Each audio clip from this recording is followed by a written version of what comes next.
नमस्कार मित्रों, मैं बालन सिंह स्वागत करता हूं कानपुर एजुकेशन हब पर। यदि आप लोगों ने अभी तक चैनल को सब्सक्राइब नहीं किया है तो कृपया जल्द से जल्द सब्सक्राइब करें तथा ज़्यादा से ज़्यादा लाइक शेयर और कमेंट करते हैं। धन्यवाद। चलिए चलते हैं अपने टॉपिक की ओर।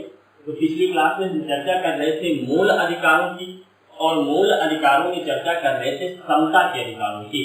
तो भारतीय संविधान में समता के अधिकारों का उल्लेख अनुच्छेद 14 से 18 के मध्य किया गया है, और पिछली क्लास में हम लोगों ने अनुच्छेद 14 और अनुच्छेद 15 की चर्चा की थी। अब उसके आगे बात करते हैं अनुच्छेद 16 की। तो अनुच्छेद 16 का संबंध किससे है? तो अनुच्छेद 16 का संबंध लोक नियोजन में अवसर की समानता से है। अनुच्छेद 16 का संबंध लोक नियोजन में अवसर की समानता से है। क्या इसका संबंध, इसका अनुच्छेद 16 का संबंध लोक नियोजन में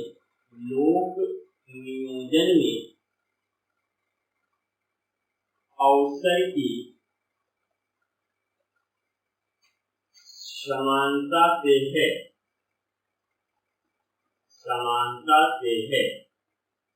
अनुच्छेद 16 का संबंध लोक नियोजन में अवसर की समानता से है, और अनुच्छेद 16 के अंतर्गत यह प्रावधान किया गया है कि राज्य सार्वजनिक सेवाओं में धर्म, जाति, लिंग, जन्म स्थान, वंश, निवास स्थान, उद्भव के आधार पर नागरिकों के मध्य भेदभाव नहीं करेगा तथा सभी को केवल योग्यता के आधार पर नियुक्तियां प्रदान की जाएंगी। अनुच्छेद 15 में क्या था? अनुच्छेद 15 में केवल 5 चीजों को सम्मिलित किया गया था। कौन कौन सी 5 चीजों को सम्मिलित किया गया था? धर्म, जाति, लिंग, जन्म स्थान और वंश। अनुच्छेद 16 में क्या हुआ? इन 5 चीजों के साथ 2 और चीजें जोड़ दी गई। धर्म, जाति, लिंग, जन्म स्थान, वंश, निवास स्थान तथा उद्भव, ये 2 चीजें अनुच्छेद 16 में बढ़ा दी गई। कौन कौन सी 2 चीजें बढ़ाई गई? निवास स्थान और उद्भव बढ़ा दिया गया। तो अब क्या हो गया? अनुच्छेद 16 के अंतर्गत ये प्रावधान किया गया कि राज्य सार्वजनिक सेवाओं में धर्म, जाति, लिंग, जन्म स्थान, वंश, निवास स्थान तथा उद्भव के आधार पर नागरिकों के मध्य भेदभाव नहीं करेगा तथा सभी को केवल योग्यता के आधार पर नियुक्तियां प्रदान की जाएंगी। क्या है? इसके अंतर्गत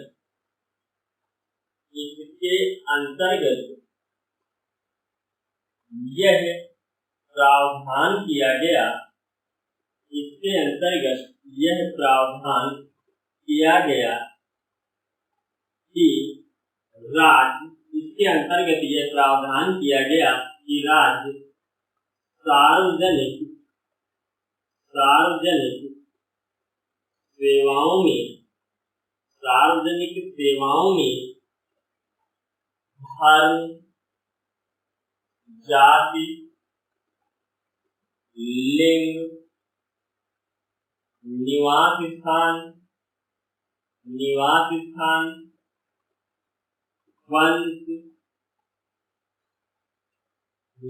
स्थान, वंश, जन्म स्थान, उद्भव के आधार पर भेदभाव नहीं करेगा तथा सभी को केवल योग्यता के आधार पर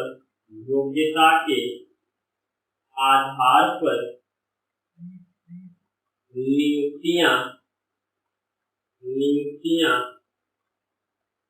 प्रदान की जाएंगी। क्या? अनुच्छेद 16 के अंतर्गत ये प्रावधान किया गया कि राज्य सार्वजनिक सेवाओं में धर्म, जाति, लिंग, निवास स्थान, वंश, जन्म स्थान, उद्भव के आधार पर भेदभाव नहीं करेगा तथा सभी को केवल योग्यता के आधार पर नियुक्तियां प्रदान की जाएंगी। अब अनुच्छेद 16 के कुछ अपवाद हैं, उनकी बात कर लेते हैं। अपवाद अपवाद क्या है अनुच्छेद 16 का?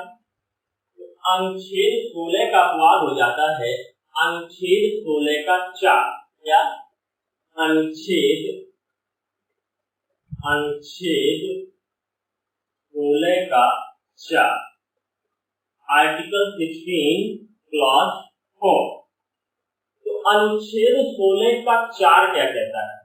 तो अनुच्छेद 16 के 4 के अंतर्गत राज्य को सार्वजनिक सेवाओं में सामाजिक तथा शैक्षणिक दृष्टि से पिछड़े वर्गों का यदि पर्याप्त प्रतिनिधित्व नहीं हुआ है तो उन्हें आरक्षण प्रदान करने की शक्ति प्रदान की गई है।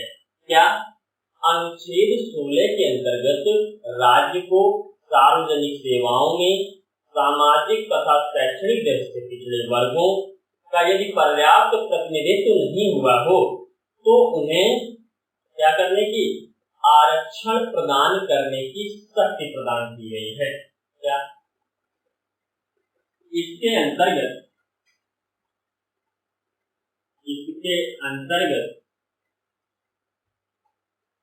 राज्य को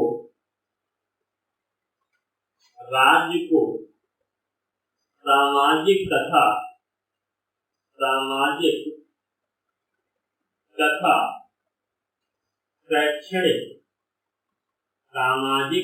शैक्षणिक दृष्टि से पिछड़े वर्गों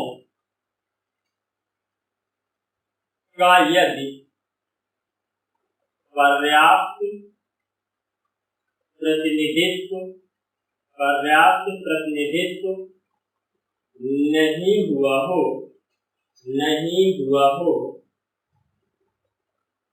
तो उन्हें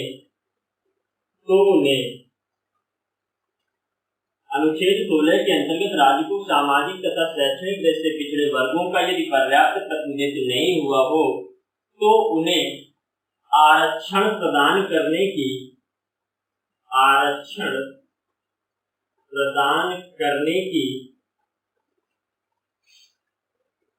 शक्ति प्रदान की गई है। क्या? अनुच्छेद 16 के अंतर्गत राज्य को सामाजिक तथा शैक्षणिक दृष्टि से पिछड़े वर्गों का यदि पर्याप्त प्रतिनिधित्व नहीं हुआ है तो उन्हें आरक्षण प्रदान करने की शक्ति प्रदान की गई है। यह शक्ति किसे प्रदान की गई है? राज्य को प्रदान की गई है। अब जो भारतीय संविधान है, भारतीय संविधान में कहीं भी पिछड़ा वर्ग शब्द परिभाषित नहीं है, किंतु अनुच्छेद 340 के अंतर्गत राष्ट्रपति को ये अधिकार प्रदान किया गया है कि वह पिछड़े वर्गों की पहचान के लिए आयोग का गठन करे। क्या? भारतीय संविधान में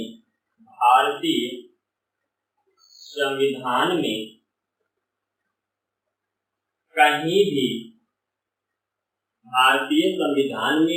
भी पिछड़ा वर्ग शब्द परिभाषित नहीं है।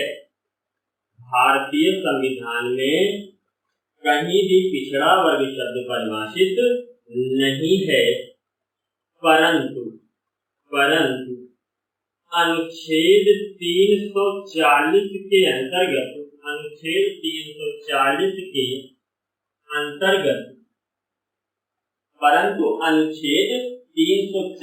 अंतर्गत राष्ट्रपति को यह अधिकार प्रदान किया गया है। राष्ट्रपति को यह अधिकार प्रदान किया गया है कि वह पिछड़े वर्गों की पहचान के लिए आयोग का गठन करे, आयोग का गठन करे। क्या भारतीय संविधान में कहीं भी पिछड़ा वर्ग शब्द परिभाषित नहीं है, परंतु अनुच्छेद 340 के अंतर्गत राष्ट्रपति को ये अधिकार दिया गया है, राष्ट्रपति को ये अधिकार दिया गया है कि वह पिछड़े वर्गों की पहचान के लिए आयोग का गठन करे। बात करें आगे तो क्या है, सर्वप्रथम 1953 ईस्वी में काका कालेकर के नेतृत्व में प्रथम पिछड़ा वर्ग आयोग का गठन किया गया। सर्वप्रथम पिछड़ा वर्ग आयोग का गठन कब किया गया? तो 1953 ईस्वी में किया गया। किसके नेतृत्व में किया गया? तो काका कालेकर के नेतृत्व में किया गया। तो बात कर लेते हैं। सर्वप्रथम 1953 ईस्वी में काका कालेकर के नेतृत्व में, काका कालेकर के नेतृत्व में प्रथम पिछड़ा वर्ग आयोग का, प्रथम पिछड़ा वर्ग आयोग का गठन किया गया, गठन किया गया। क्या सर्वप्रथम 1953 ईस्वी में काका कालेकर के नेतृत्व में प्रथम पिछड़ा वर्ग आयोग का गठन किया गया, जिसमें 2399 जातियों को पिछड़ा वर्ग की श्रेणी में शामिल करने की सिफारिश की गई। क्या इसमें 2399 जातियों को पिछड़ा वर्ग की श्रेणी में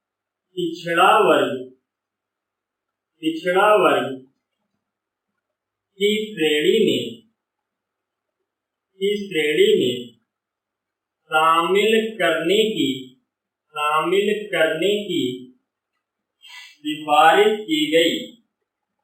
सिफारिश की गई। क्या सर्वप्रथम 1953 ईस्वी में काका कालेकर के नेतृत्व में प्रथम पिछड़ा वर्ग आयोग का गठन किया गया। इसमें 2399 जातियों को पिछड़ा वर्ग की श्रेणी में शामिल करने की सिफारिश की गई। अब बात करें आगे तो क्या होता है, 1979 ईस्वी में जनता पार्टी सरकार द्वारा बीपी मंडल यानी कि विंदेश शिव प्रसाद मंडल के नेतृत्व में द्वितीय पिछड़ा वर्ग आयोग का गठन किया गया, जिसमें कुल 3743 जातियों को पिछड़े वर्ग की जातियों में शामिल करने की सिफारिश की गई। क्या 1979 ईस्वी में जनता पार्टी सरकार द्वारा 1979 ईस्वी में जनता पार्टी सरकार द्वारा बीपी मंडल यानी कि विंदेश शिव प्रसाद मंडल के नेतृत्व में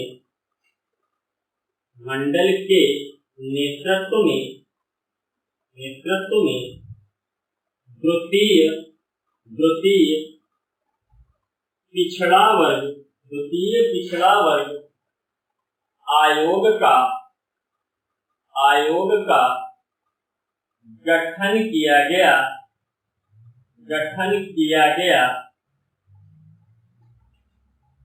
जिसमें कुल 3743 जातियों को पिछड़ा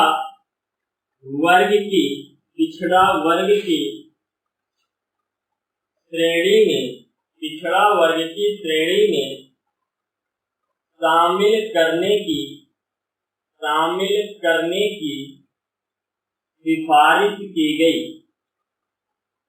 करने की सिफारिश की गई। क्या 1979 ईस्वी में जनता पार्टी सरकार द्वारा बीपी मंडल यानी कि विंदेश शिव प्रसाद मंडल के नेतृत्व में द्वितीय पिछड़ा वर्ग आयोग का गठन किया गया, जिसमें कुल 3743 जातियों को पिछड़ा वर्ग की श्रेणी में शामिल करने की सिफारिश की गई। इसमें कुल कितनी 3743 जातियों को पिछड़ा वर्ग की श्रेणी में शामिल करने की सिफारिश की गई एवं सार्वजनिक सेवाओं में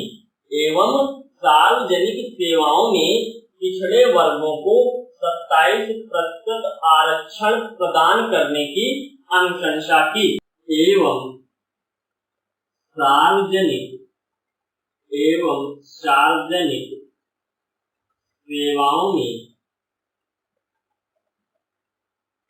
पिछड़े वर्गों को 27% आरक्षण प्रदान करने की अनुशंसा की।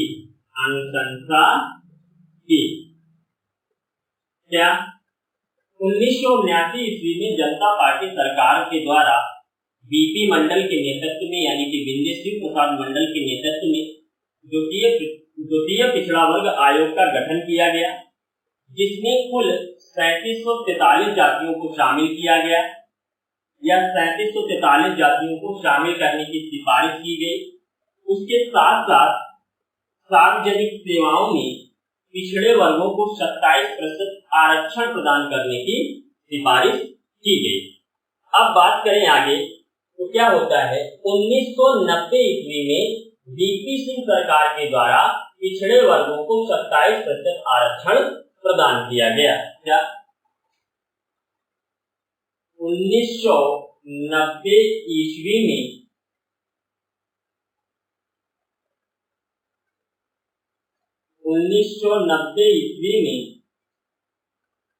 वीपी सिंह सरकार द्वारा पिछड़े वर्गों को 27%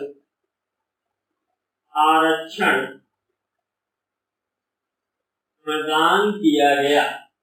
प्रदान किया गया। क्या 1990 ईस्वी में वीपी सिंह सरकार के द्वारा पिछड़े वर्गों को 27% आरक्षण प्रदान कर दिया गया।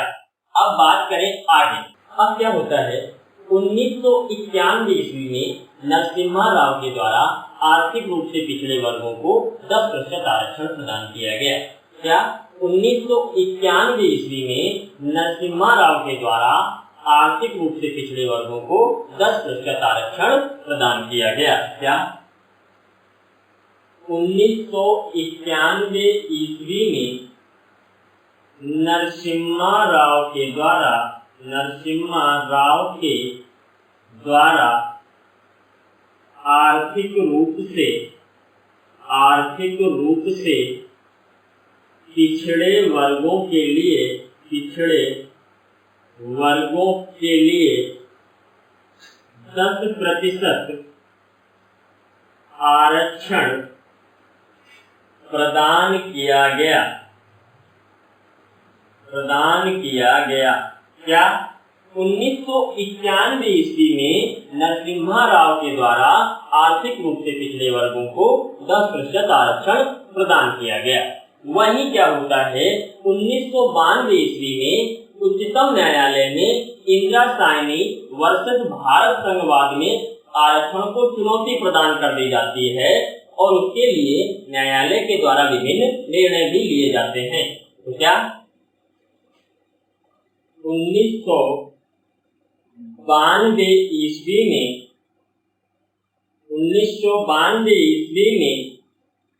उच्चतम न्यायालय में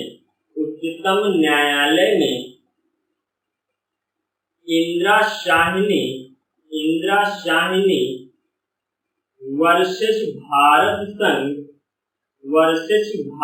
संघ वाद में आरक्षण को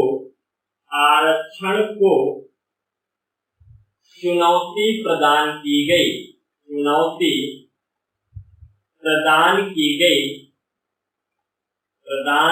गई जिसके लिए जिसमें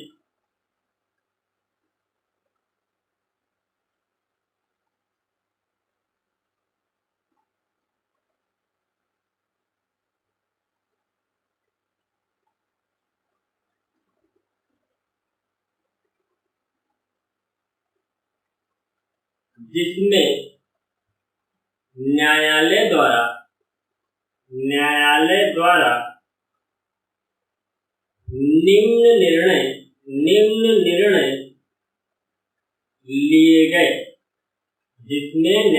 द्वारा निम्न निर्णय लिए गए, क्या 1992 ईस्वी में उच्चतम न्यायालय ने इंदिराशाही वर्सेस भारत संघवाद, कौन सा इंदिराशाही वर्सेस भारत संघ केस में आरक्षण को चुनौती प्रदान की गई, जिसमें न्यायालय के द्वारा निम्न निर्णय लिए गए। कौन कौन से निर्णय लिए गए? तो पहला, उच्चतम न्यायालय ने आर्थिक आधार पर प्रदान किए गए आरक्षण को अवैध घोषित कर दिया। क्या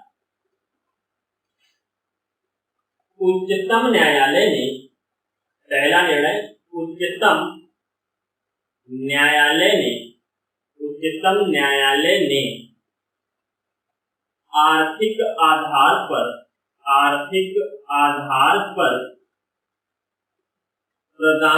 किए गए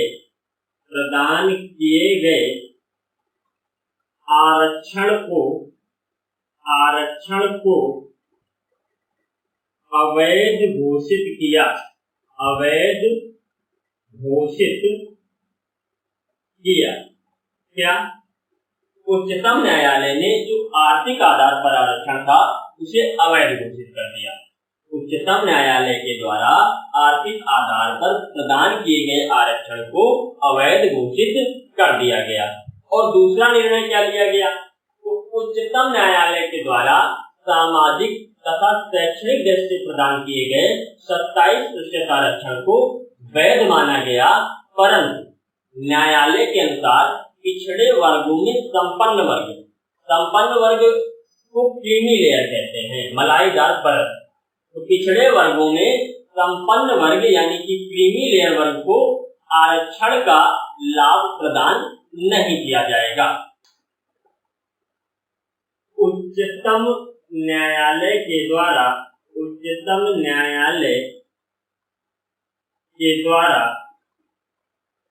सामाजिक तथा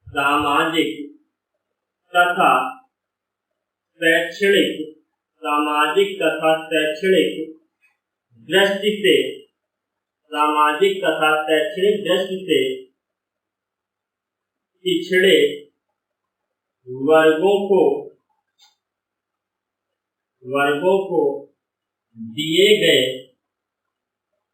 दिए गए 27% आरक्षण को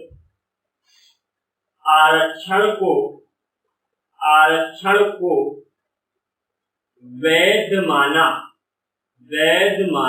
क्या उच्चतम न्यायालय के द्वारा सामाजिक तथा शैक्षणिक दृष्टि से पिछड़े वर्गों को दिए गए 27% आरक्षण को वैध माना गया।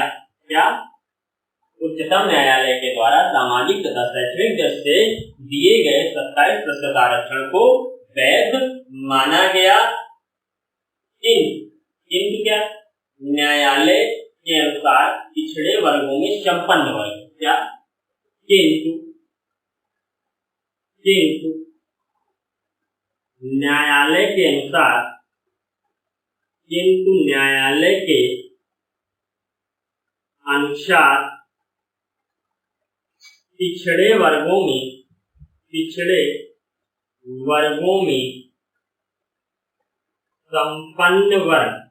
पिछड़े वर्गों में संपन्न वर्ग यानी कि क्रीमी लेयर वर्ग,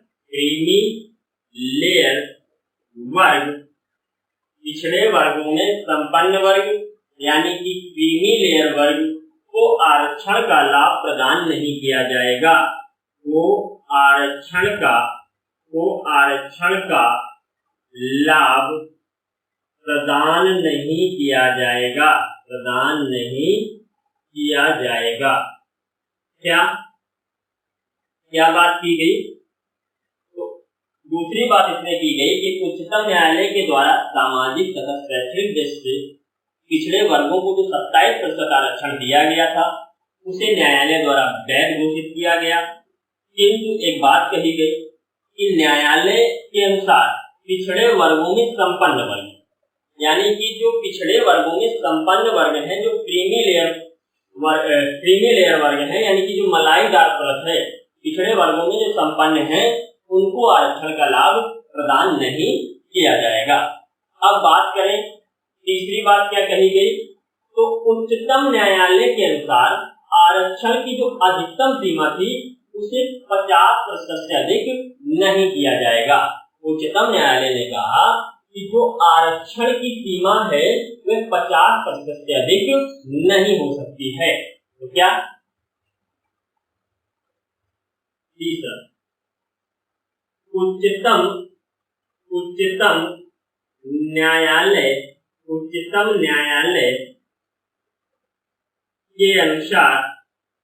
उच्चतम न्यायालय के अनुसार आरक्षण की अधिकतम सीमा 50% से अधिक नहीं हो सकती। क्या?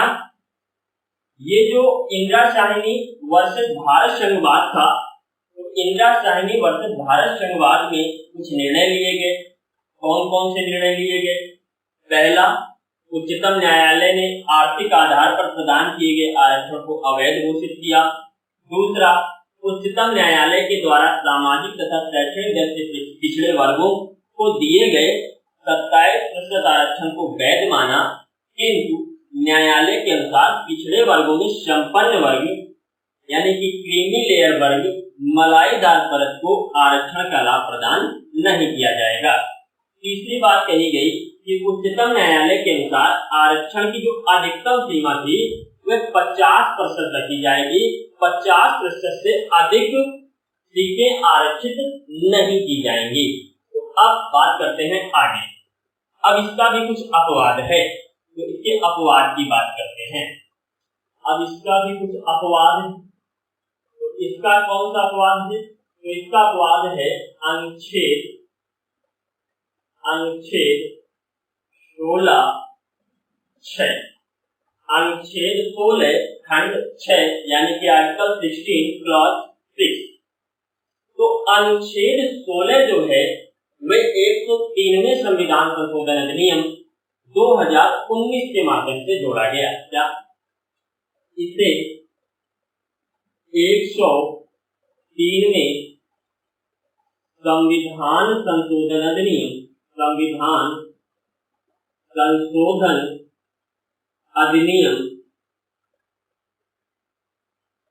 2019 के माध्यम से जोड़ा गया। अनुच्छेद 16 को 103वें संविधान संशोधन अधिनियम 2019 के माध्यम से जोड़ा गया और अनुच्छेद 16 के अंतर्गत राज्य को अनुच्छेद 14 में उल्लिखित वर्गों के अतिरिक्त आर्थिक रूप से दुर्बल समुदायों को सार्वजनिक सेवाओं में आरक्षण प्रदान करने की शक्ति प्रदान की गई तथा इसे पूर्व निर्धारित आरक्षण सीमा से 10% वृद्धि के साथ लागू किया गया। क्या? इसके अंतर्गत राज्य को अनुच्छेद 16(4) में उल्लेखित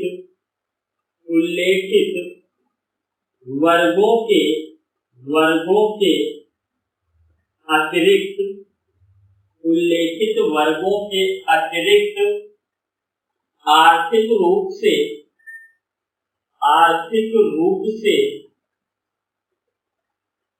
आर्थिक रूप से दुर्बल समुदायों के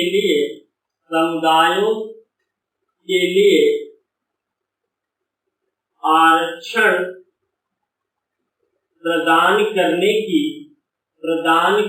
की शक्ति प्रदान की गई।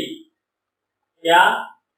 अनुच्छेद 16 के अंतर्गत राज्य को अनुच्छेद 16(4) में उल्लिखित वर्गों के अतिरिक्त आर्थिक रूप से दुर्बल समुदायों के लिए आरक्षण प्रदान करने की शक्ति प्रदान की गई तथा इसे पूर्व निर्धारित सीमा से 10% वृद्धि के साथ लागू किया गया तथा इसे पूर्व निर्धारित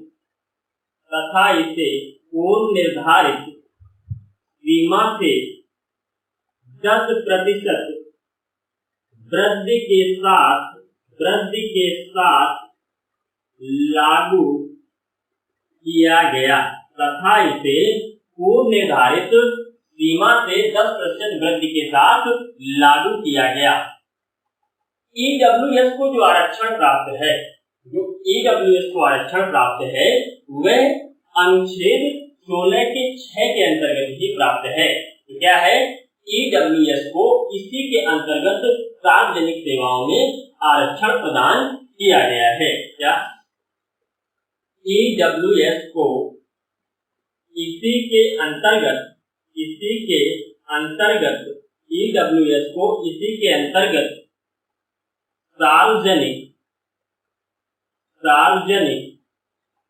सेवाओं में आरक्षण प्रदान किया गया है। ईडब्ल्यूएस को इसी के अंतर्गत सार्वजनिक सेवाओं में आरक्षण प्रदान किया गया है। तो अनुच्छेद 16 का 6 जो है वह 103वें संविधान संशोधन अधिनियम 2019 के माध्यम से जोड़ा गया और अनुच्छेद 16 के 6 के अंतर्गत राज्य को अनुच्छेद 16(4) में उल्लिखित वर्गों के अतिरिक्त आर्थिक रूप से दुर्बल समुदायों के लिए आरक्षण प्रदान करने की शक्ति प्रदान की गई है तथा इसे पूर्व निर्धारित सीमा से 10% की वृद्धि के साथ लागू किया गया है। और जो ईडब्ल्यूएस को आरक्षण प्राप्त है वह अनुच्छेद 16 के 6 के अंतर्गत प्राप्त है। तो चलिए आज की क्लास हम लोग यहीं पर समाप्त करते हैं, फिर मिलेंगे अगली क्लास में। तब तक के लिए नमस्कार, धन्यवाद, बाय बाय।